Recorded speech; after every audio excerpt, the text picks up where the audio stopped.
Hello everyone. सबसे पहले मैं आप लोगों का शुक्रिया अदा करना चाहूँगा कि आप लोगों ने मेरे पिछले वीडियो को इतने अच्छे से देखा, अच्छे अच्छे प्रक्रियाएं दी। Thank you so much. आज हम बात करने वाले हैं साइंस के कुछ बचे हुए मल्टीपल चॉइस क्वेश्चंस जो प्रीवियस ईयर पेपर्स में पूछे जा चुके हैं। तो चलिए स्टार्ट करते हैं। पहला क्वेश्चन है, स्वस्थ आँख का निकटतम बिंदु होता है। स्वस्थ आँख का निकटतम बिंदु यानी नियरेस्ट पॉइंट क्या होगा जहाँ पर आपका एक आँख बिना किसी संकुचन के या स्खलन के आराम से देख सकता है। तो ये होगा 25 सेंटीमीटर, यानी सबसे निकटतम बिंदु जहाँ पर आँख आसानी से देख सकता है कितना होगा 25 सेंटीमीटर। और अधिकतम जो होगा ये होगा हमारा अनंत यानी इनफाइनाइट। Okay, next question. एक उत्तल दर्पण की फोकस दूरी 20 सेंटीमीटर। फोकस दूरी कितना है 20 सेंटीमीटर। क्या बताना है, वक्रता त्रिज्या यानी कैपिटल आर इक्वल टू होता है 2f या फिर f इक्वल टू r/2। सो त्रिज्या बताना है तो फोकस दूरी का दूना कर देंगे। फोकस दूरी का दूना कितना हो जाएगा 40 सेंटीमीटर। 40 सेंटीमीटर हमारा वक्रता त्रिज्या हो गया। Third option is the correct answer. Next question, प्रतिरोध का मात्रक क्या है। प्रतिरोध को हम लोग कैपिटल आर से प्रतीकात्मक रूप से दिखाते हैं। सिंबल इसका है कैपिटल आर। इसको जो है इसका मात्रक होगा ओम, जिसको इस तरीके के सिंबल दिखा के प्रदर्शित किया जाता है, यानी सेकंड ऑप्शन करेक्ट आंसर होगा। कूलाम हमारा, कूलाम किसका मात्रक है, आवेश का मात्रक यानी चार्ज का आवेश का मात्रक क्या होगा कूलाम। जूल, जूल हमारा उष्मा का मात्रक है, उष्मा या कार्य इसका मात्रक क्या होगा जूल होगा। ओम मीटर, ओम प्रतिरोधकता रेसिस्टिविटी। ओम किसका मात्रक, ओम मीटर किसका होगा प्रतिरोधकता का। नेक्स्ट क्वेश्चन, वैद्युत मीटर वैद्युत मोटर परिवर्तित करता है, यानी वैद्युत मोटर किस चीज को बदलता है। मोटर है तो क्या करेगा ये वैद्युत ऊर्जा को यांत्रिक ऊर्जा में परिवर्तित करने का काम करता है। मोटर का काम होता है जो इलेक्ट्रिसिटी पे काम करती है और हमें वर्क देता है, यानी यांत्रिक ऊर्जा में परिवर्तित करता है। यांत्रिक ऊर्जा को वैद्युत ऊर्जा में जनरेटर यानी कि जनरेटर जनरेटर हमारा क्या करता है यांत्रिक ऊर्जा को वैद्युत ऊर्जा में, जनरेटर से क्या मिलता है इलेक्ट्रिसिटी। ओके, तो नेक्स्ट क्वेश्चन, शुद्ध जल का पीएच मान, शुद्ध जल का पीएच मान कितना होगा 7। 7 क्या होगा शुद्ध जल, शुद्ध जल हमारा क्या होता है उदासीन। ओके, नेक्स्ट क्वेश्चन, कौन सी धातु साधारण ताप पर जल से अपक्रिया करती है। कौन सी धातु होगी जो साधारण ताप पर, इसका मतलब कमरे के ताप पर किससे अपक्रिया करे जल से, किससे जल से अपक्रिया करती है।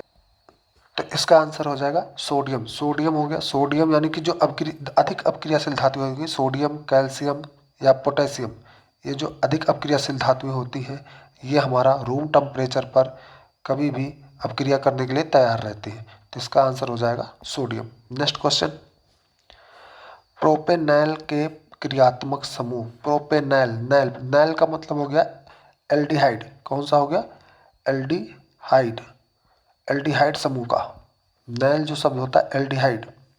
एल जिसमें हम लोग सफिक्स लगाते हैं एल, क्या सफिक्स लगाएंगे एल। तो यहाँ पर एल समूह का जो समूह होगा ये होता है COOH या फिर शार्ट में हम लोग CHO भी बोलते हैं। तो इसका आंसर हो जाएगा CHO ग्रुप। अब यहाँ पे जो और ऑप्शन दे रखे हैं कौन कौन से, C+O और दो ये हमारा कीटोन ग्रुप का है। कौन से ग्रुप का है कीटोन ग्रुप। ये कौन से कार्बोक्जिलिक एसिड का ग्रुप है, समूह है। और ये हमारा एल्कोहल OH यानी कि एल्कोहल। नेक्स्ट क्वेश्चन, पादप में जाइलम उत्तरदायी है। जाइलम मतलब जल, जाइलम के लिए जल होता है, जाइलम के लिए जल का वहन करेगा।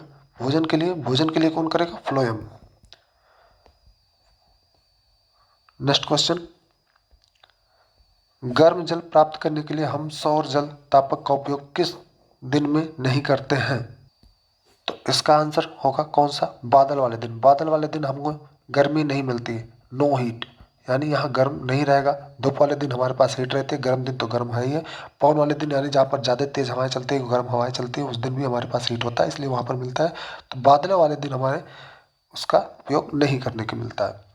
नेक्स्ट क्वेश्चन, मस्तिष्क उत्तरदायी है। मस्तिष्क यानी कि ब्रेन, ब्रेन क्या क्या काम करेगा? ब्रेन सबसे पहला काम सोचने के लिए बिजी, आप बिल्कुल करेगा। हृदय स्पंदन यानी हार्ट के लिए काम करेगा भाई। शरीर का संतुलन तीनों के लिए करता है, यानी इनमें से सभी, इनमें से सही हमारा करेक्ट आंसर होगा। नेक्स्ट क्वेश्चन, मानव में मादा जनन तंत्र का भाग नहीं है। मानव में कौन सा मादा जनन तंत्र का भाग नहीं है? मानव जनन तंत्र में मादा में क्या क्या मिलता है, यानी कि फीमेल रिप्रोडक्टिव सिस्टम में आपको क्या क्या देखने को मिलता है? रिप्रोडक्टिव सिस्टम में कौन कौन सा पार्ट होता है? सबसे पहला चीज़ अंडाशय, जी हाँ, ओवरी जहाँ पर हमारे अंडे होते हैं, गर्भाशय यूटेरस जहाँ पर बच्चे विकसित होते हैं, शुक्रवाहिका ये नहीं होता, ये हमारा मेल में होता है। किस में होगा? पुरुषों में मेल होता है। शुक्राणु जहाँ से जिस वाहिका से निकलती है, जिस पाइप से निकलती है, उसको हम लोग मेल में बोलते हैं शुक्रवाहिका। डिंब वाहिनी ये हमारा फीमेल में होता है, तो इसका करेक्ट आंसर माना जाएगा जो नहीं होता है कौन सा होगा? शुक्रवाहिका नहीं होती है। नेक्स्ट क्वेश्चन, अंतरिक्ष यात्रियों को आकाश कैसा दिखाई देगा? आकाश कैसा दिखाई देगा? काला दिखाई देगा। किस रंग का दिखाई देगा? काला दिखाई देगा। ओके, नेक्स्ट क्वेश्चन, उत्तल दर्पण की फोकस दूरी होगी, एक उत्तल दर्पण की फोकस दूरी होगी जिसकी वक्रता त्रिज्या 32, यानी कि वक्रता त्रिज्या यानी आर का वैल्यू दे रखा है 32 सेंटीमीटर, तो एफ क्या होगा? आर का आधा, आर इक्वल टू 2 एफ होता है, तो एफ इक्वल टू आर अपन 2, तो 32 का आधा कितना हो जाएगा? 16 सेंटीमीटर। तो second is the correct answer. यहाँ पे मैं बताना चाहूँगा उत्तल दर्पण, उत्तल दर्पण आपका कैसा बनता है? उत्तल दर्पण का चिन्ह इस तरीके से होगा जिसकी फोकस दूरी किसमें होती है? पॉजिटिव होती है उत्तल का, यानी कि कॉन्वेक्स मिरर। ओके, और अवतल दर्पण इस तरीके से होता है जिसका फोकस दूरी क्या होगा? निगेटिव। तो यहाँ माइनस प्लस दिया ही नहीं है। ओके, तो ये कंफ्यूजन है ही नहीं। नेक्स्ट क्वेश्चन, ओम के नियम के अनुसार धारा और विभवांतर में ग्राफ बनेगा। धारा और विभवांतर का जो ग्राफ होगा, वो ग्राफ अगर आपको याद होगा तो V और I के बीच का जो ग्राफ बनता है वो बिल्कुल एकदम सीधी रेखा होती है, एक सरल रेखा होती है 45 अंश पे। तो ये हमारा क्या होगा? एक सरल रेखा बनेगा। नेक्स्ट क्वेश्चन, लघुपथित परिपथ में धारा का मान, लघुपथित ये पिछले वीडियो में हमने आपको बता रखा था। लघुपथन कब होता है? लघुपथन, लघुपथन कब होता है? जब आपका live wire, sorry live wire जो आपका अर्थ वायर है, अर्थ वायर और न्यूट्रल वायर, अर्थ वायर और न्यूट्रल वायर जब दोनों आपस में ही संपर्क में आ जाते हैं तो उस स्थिति में हमारा प्रतिरोध क्या हो जाता है? जीरो हो जाता है। और जब प्रतिरोध जीरो हो जाएगा तो विद्युत धारा का मान अधिकतम होगा। क्या होगा? अधिकतम। कब होता है ये? जब आपका न्यूट्रल वायर और अर्थ वायर ये दोनों आपस में ही संपर्क में आ जाएं। ओके, तो अधिकतम। नेक्स्ट क्वेश्चन,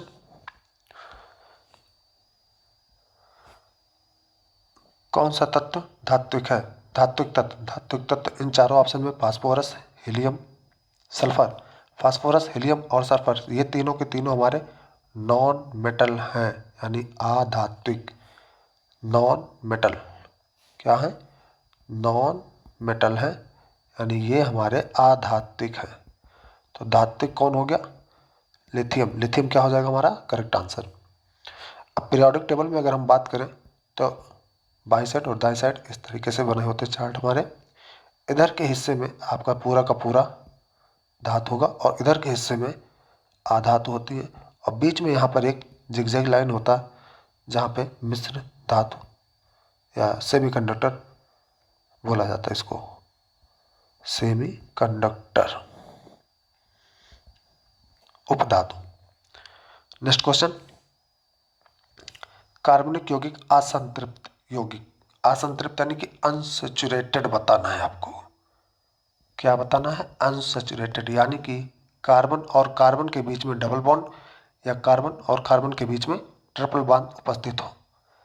तो ऑप्शंस दे रख, पहला ऑप्शन है एथेन, दूसरा मेथेन, तीसरा एथिल अल्कोहल, ये सारे के सारे हमारे क्या हैं, सैचुरेटेड हैं यानी संतृप्त हैं, संतृप्त यानी इनका हाइड्रोजनेशन नहीं हो सकता। एथिलीन हमारा करेक्ट आंसर होगा। एथिलीन हमारा असैचुरेटेड यानी अनसैचुरेटेड है यानी असंतृप्त कार्बन यौगिक है, असंतृप्त यौगिक, यानी इसका हाइड्रोजनेशन किया जा सकता है। क्या किया जा सकता है, हाइड्रोजनेशन। हाइड्रोजनेशन का मतलब इसमें और हाइड्रोजन और जोड़े जा सकते हैं। नेक्स्ट क्वेश्चन, धोने के सोडे का रासायनिक सूत्र क्या है। धोने का सोडा यानी वॉशिंग सोडा, धोने का सोडा, इसका रासायनिक सूत्र क्या होगा, Na2CO3.10H2O, ये करेक्ट आंसर होगा। NaHCO3, NaHCO3 को हम लोग क्या बोलते हैं, बेकिंग सोडा। क्या बोलते हैं, baking soda, baking soda. COCl2 ये हमारा ब्लीचिंग पाउडर है, ब्लीचिंग पाउडर, ब्लीचिंग पाउडर को हम लोग विरंजक चूर्ण बोलते हैं, विरंजक चूर्ण बोला जाएगा। NaOH, NaOH हमारा एक क्षार है, क्या है, क्षार है। ठीक, यहाँ पे मैं बताना चाहूँगा कि जो धोने का सोडा है, क्या है, धोने का सोडा, ये हमारा क्षारीय लवण होता है। कैसा होता है, क्षारीय लवण होगा। ओके, नेक्स्ट क्वेश्चन, प्रचलित रूप से ऊर्जागृह, ऊर्जागृह कौन है हमारा, माइटोकॉन्ड्रिया। ऊर्जागृह कौन होता है, माइटोकॉन्ड्रिया। इसको हम लोग पावर हाउस बोलते हैं। क्या बोलते हैं, power house of the cell, power house of cell. Okay, lysosome, lysosome को क्या बोला जाएगा, इसको हम लोग आत्महत्या की थैली बोलते हैं, आत्महत्या की थैली यानी सुसाइडल बैग बोला जाता है। ये क्या करता है, ये हमारा पाचन करने के काम आता है। जो कोशिकांग, कोशिका के अंदर उपापचय वगैरह होते हैं, इन सबको पचाने का काम करता है। और किसी कारण से अगर ये थैली फट जाती है तो ये अपने ही अंगों को, सब चीज़ों को धीरे धीरे खत्म करने का शुरू कर देता है, इसीलिए इसको बोला जाता है आत्महत्या की थैली। राइबोसोम, राइबोसोम हमारा प्रोटीन संश्लेषण, किसमें, प्रोटीन संश्लेषण यानी कि प्रोटीन सिंथेसिस में काम करता है ये राइबोसोम। और क्लोरोप्लास्ट, क्लोरोप्लास्ट हमारा प्रकाश संश्लेषण है। क्या है, प्रकाश संश्लेषण में काम आता है, यानी कि पेड़ पौधों को खुद का भोजन बनाने में। नेक्स्ट क्वेश्चन, मानव वृक्क का काम क्या है। वृक्क हमारा क्या करता है, फिल्टर का करने का काम करता है, यानी कि जितना भी आपका उत्सर्जन का काम है ये कौन करेगा, किडनी। कौन करता है, किडनी, यानी कि वृक्क, वृक्क। ओके, प्रोटीन संश्लेषण, प्रोटीन संश्लेषण अभी मैंने ऊपर ही बताया कौन है, राइबोसोम। कौन है, राइबोसोम।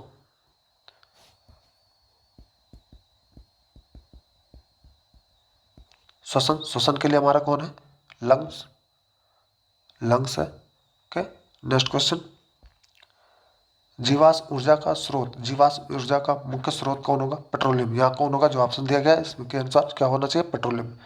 बाकी सौर ऊर्जा सूर्य से मिलेगी, पवन ऊर्जा वायु से मिलेगी, जल विद्युत वाटर से। तो ये सारे के सारे हमारे नवीकरणीय स्रोत होते हैं और ये अनवीकरणीय।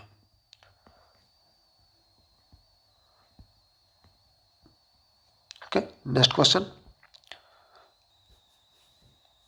केवल प्रोटीन के बने होते हैं, केवल प्रोटीन का जो बना होगा कौन होगा, प्रियोन्स। क्या होता है ये, प्रियोन्स होता है। इसको हम लोग प्रियोन भी बोलते हैं, प्रियोन। ठीक है, जो एक संक्रामक कण होता है और किससे बना होता है, सिर्फ और सिर्फ प्रोटीन का बना होता है। नेक्स्ट क्वेश्चन, 1.5 वोल्ट विद्युत वाहक बल्ब के सेल का आंतरिक प्रतिरोध कितना है, प्रतिरोध कितना दिया है, 3 ओम दिया है। और वोल्टेज कितना दिया है, 1.5 वोल्ट दिया है। क्या बताना है आपको, प्राप्त धारा का अधिकतम मान I इक्वल टू होता है V/R, I/V/R, यानी इसका मतलब 1.5/3। तो ये कितना हो जाएगा, 0.5 एम्पियर। कितना, 0.5 एम्पियर, यानी second answer is the correct answer. Next question, अवतल लेंस की फोकस दूरी कितना है, 5 मीटर। फोकस दूरी एफ कितना दिया है, 5 मीटर। कितना दिया, 5 मीटर। क्षमता बताना है, यानी पावर, पावर इक्वल टू क्या होता है, 1/F। जब एफ किस में होगा, मीटर में। एफ किस में होगा, मीटर में। अगर ये सेंटीमीटर में लिख रहे हैं तो ये 100/F लिखेंगे, जहाँ एफ को किस में लिखना पड़ेगा, सेंटीमीटर में। ओके, अब यहाँ कौन सा लेंस दे रखा है? अवतल लेंस। अवतल लेंस किस तरीके से बनता है? इस तरीके से हमारा क्या होगा? अवतल लेंस यानी कि कॉनकेव लेंस। कौन सा लेंस? कॉनकेव। और कॉनकेव लेंस का फोकस दूरी किस में होगा? माइनस में। किस में होता है? माइनस में होता है। ये एफ का वैल्यू माइनस में। और जो कॉन्वेक्स लेंस होता है वो इस तरीके से होता है और इसका फोकस दूरी किस में होता है? प्लस में होता है। तो यहाँ पर फोकस दूरी किस में लेंगे? माइनस में लेके चलेंगे। तो P इक्वल टू 1/-5 और 1/-5 इक्वल टू -0.2 डायोप्टर। पावर, जो पावर लेंस होता है पॉइंट का, इसका लेंस का जो पावर होगा किसमें? डायोप्टर इसकी मात्रा होती है, माइनस में 0.2 dioptre. Second answer is the correct answer. Next question, आपके घर पे टीवी की एक एलईडी इंडिकेटर लगी है जो 0.75 वोल्ट पे चल रही और 100 मिली एम्पेयर पर कार्य करता है। इसकी शक्ति बतानी। शक्ति यानी कि पावर। शक्ति का मतलब पावर। पावर को कैपिटल पी से दिखाया जाता है। P इक्वल टू VI होता है, I² R होगा और V²/R। ये 3 फार्मूले हैं। इनमें से जो आपको दिया, क्या दिया? वोल्टेज दिया और करंट। तो V और I का यानी 0.75 मल्टीप्लाई बाई 100 मिली एम्पियर, तो आ जाएगा 75 मिली एम्पियर एंड वोल्ट। तो इसको हम लोग पावर का यूनिट क्या होगा? मिली वाट। किस में होगा? मिली वाट। तो करेक्ट आंसर कौन सा? पहला 75 मिली वाट। नेक्स्ट क्वेश्चन, प्रकाश का वेग निम्न में से किस माध्यम में सबसे अधिक किस में होता है? निर्वात। जो स्पीड ऑफ लाइट है, स्पीड ऑफ लाइट जो होता है ये सबसे मैक्सिमम किस में होता है? वैक्यूम में। Speed of light is maximum in vacuum यानी कि निर्वात। निर्वात में यह सबसे अधिक होता है। उसके बाद जो होती है वो वायु में होती है, यानी सेकंड नंबर पे आपका वायु आएगा, लेकिन फर्स्ट नंबर पे कौन होगा? निर्वात होता है। Next question, aldehyde. एल्डिहाइड का मतलब कौन हो गया? L group. एल्डिहाइड का अभी मैंने ऊपर ही बताया था, एक ऊपर आया होता क्वेश्चन। एल्डिहाइड, एल्डिहाइड का मतलब एल। और इसका जो समूह होता है C++OH या फिर CHO बोला जाता है। इसका मतलब जिसमें एल लगा हो, मेथेनल, मेथिलन, इसके नाम में एल है, ये हमारा हो जाएगा एल्डिहाइड समूह का। बात करते हैं मेथनॉल की। मेथनॉल यानी OL, यानी कि ये एल्कोहल का हो गया, एल्कोहल समूह का है। ये भी हमारा वही है, एल्कोहल समूह का, क्योंकि यहाँ पे भी नाल है तो एल्कोहल हो जाएगा। एथेन, एथेन हमारा ये एक सैचुरेटेड हाइड्रोकार्बन है। ओके, नेक्स्ट क्वेश्चन, H2SO4 के जलीय विलयन का पीएच मान। पीएच मान क्या हो जाएगा? 7 से कम। H2SO4 हमारा क्या है? एक अम्ल है, एक स्ट्रॉन्ग एसिड होता है जिसका पीएच वैल्यू 1 या 2 के आसपास होता है। तो यहाँ पे जब जलीय विलयन कर देंगे तो इसका पीएच मान जो है 7 से कम रहेगा, थोड़ा सा कम रहेगा। नेक्स्ट क्वेश्चन, अगला क्वेश्चन है, कौन सी धातु अम्ल से हाइड्रोजन विस्थापित नहीं करती? हाइड्रोजन को विस्थापित नहीं कर रही, यानी हाइड्रोजन से क्या हो? वीक हो। हाइड्रोजन से वो धातु क्या हो? कमजोर हो, यानी रिएक्टिविटी में यानी अपक्रियाशीलता में वो क्या हो? कमजोर हो। तो हम बात करते हैं अपक्रियाशीलता की। सबसे ऊपर कौन आता है? पोटेशियम, उसके बाद सोडियम, कैल्शियम, मैग्नीशियम, एल्युमिनियम और carbon, zinc, iron, tin, hydrogen, copper,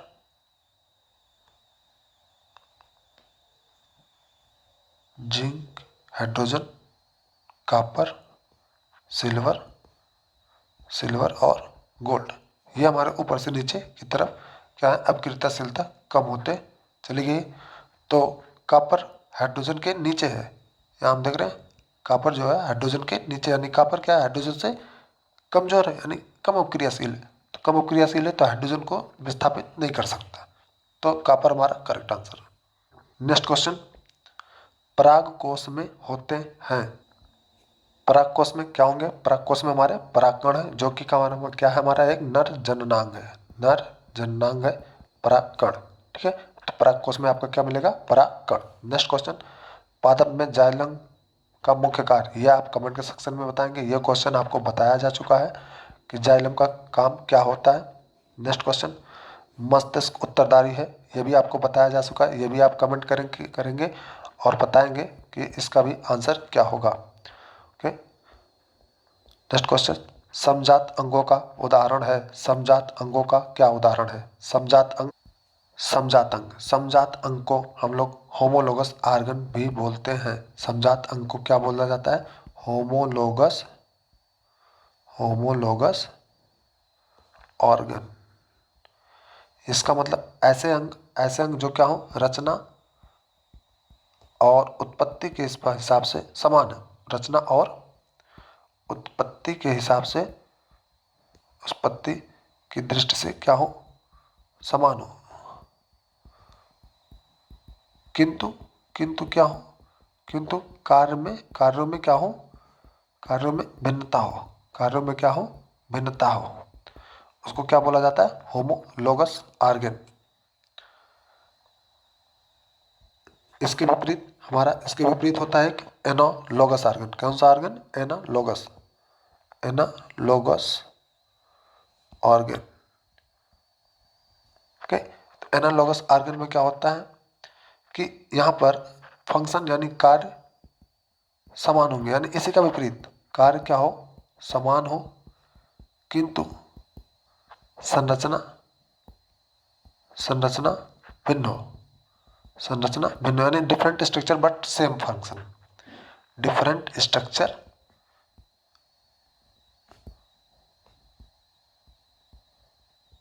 but same function, उनको बोला जाता है एनालॉगस ऑर्गन। ओके, तो बात करते हैं ऑप्शंस के। ऑप्शन क्या रखा है? हमारा हाथ और कुत्ते का हाथ, दोनों का कार्य क्या होगा, अलग अलग, लेकिन स्ट्रक्चर क्या है, सेम है, यानी कि ये हमारा समजात अंग है। बिल्कुल हाँ, सही आंसर है। हमारा दांत और हाथी का हाथ, दोनों का संरचना क्या है, रचना एक जैसा है, लेकिन फंक्शन अलग अलग है। तो फंक्शन अलग अलग होगा तो ये भी हमारा समजात अंग होगा। आलू और घास दोनों, ये भी हमारा क्या हो जाता है, समजात अंग होगा। तो इसका फोर्थ ऑप्शन यानी चारों ऑप्शन उपरोक्त तो सभी, fourth answer is the correct answer. ये आंसर हम लोग सही मान के चलेंगे। ओके, तो यहाँ पे ये सेशन हमारा समाप्त होता है। वीडियो आपको कैसा लगा है आप कमेंट करके ज़रूर बताएंगे, और आगे के अपडेट्स पाने के लिए वीडियोस को सब्सक्राइब कर लें, जिससे हम लोग समय से अपडेट हो सके कि हमको कब कब क्या मिल रहा है। Okay, thank you.